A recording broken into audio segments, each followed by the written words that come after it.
Assalamualaikum warahmatullahi wabarakatuh, saudaraku sekalian. Selamat datang di channel Tafsir Hidayah. Sebelum kita mulai, mari kita absen bersama di kolom komentar. Tulis dari kota mana saja kalian menonton video ini. Mari kita jalin silaturahmi. Dan tentu saja, jangan lupa subscribe agar tidak ketinggalan cerita-cerita menarik lainnya. Semoga rezeki kita semua berlimpah tak terhingga. Musik. Apa yang terjadi ketika kapal perang Malaysia nekat memasuki wilayah Ambalat dan tiba-tiba KRI Untung Suropati muncul dari balik kabut? Bayangkan sebuah pagi yang tampak tenang di perairan timur Indonesia. Laut damai, langit cerah, namun di balik layar radar, situasinya tegang. Sebuah sinyal tak dikenal terdeteksi, bergerak cepat, dan bukan dari kapal biasa. Ini adalah kapal perang milik Malaysia yang mencoba masuk terlalu jauh ke wilayah Ambalat, kawasan yang sejak lama menjadi sengketa panas antara dua negara serumpun. Namun, hari itu Indonesia tidak berdiam diri. KRI Untung Suropati, dengan seluruh kemegahan bajanya, bergerak dan dunia pun menyaksikannya. Ambalat, nama yang mungkin sudah tidak asing.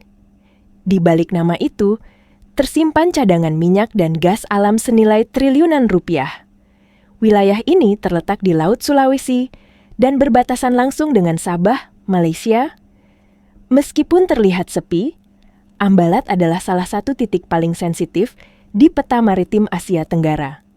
Sejak tahun 2000-an, kawasan ini menjadi rebutan karena klaim yang tumpang tindih antara Indonesia dan Malaysia.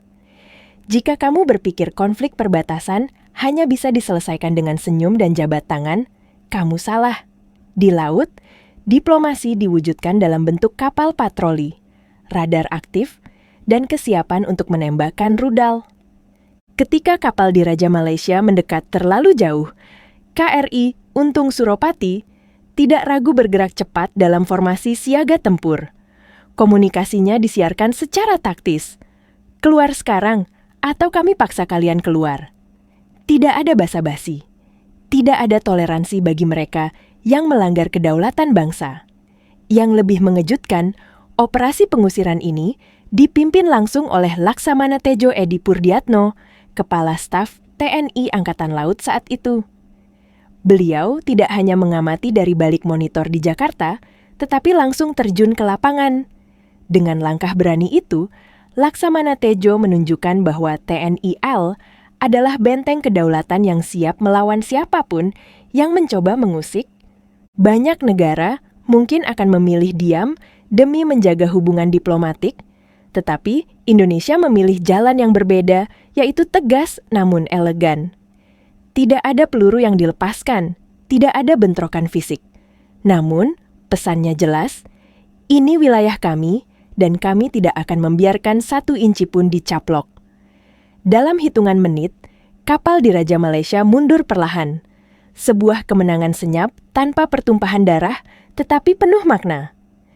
Tindakan KRI Untung Suropati ini memicu reaksi di seluruh Indonesia.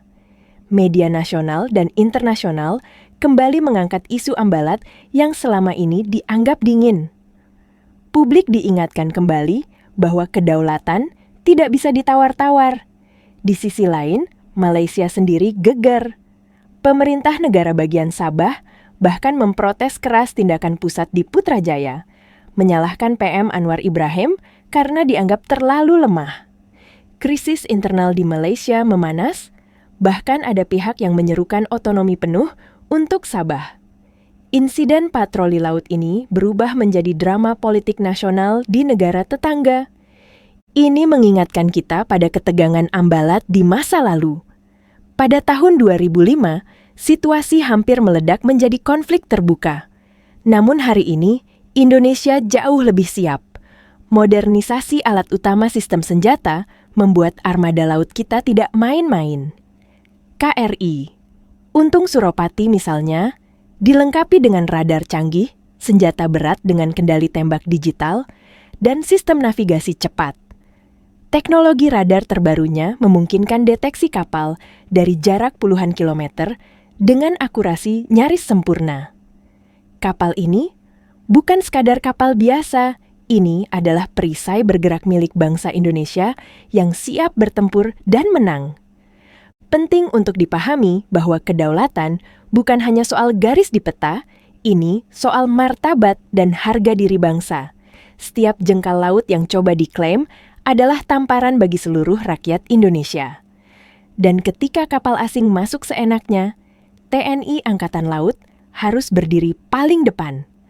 Beruntungnya, kita memiliki KRI Untung Suropati yang dioperasikan oleh para prajurit loyal, terlatih, dan siap mempertahankan nyawa demi merah putih. Di balik semua ketegasan ini, satu hal yang perlu diingat, Indonesia bukan agresor. Kita tidak pernah memulai provokasi, justru sebaliknya, kita selalu menawarkan penyelesaian damai. Namun, ketika martabat bangsa diganggu, kita tidak akan ragu menunjukkan taring. Itulah yang dilakukan oleh KRI Untung Suropati. Ia menjadi perpanjangan dari pesan Presiden Prabowo Subianto.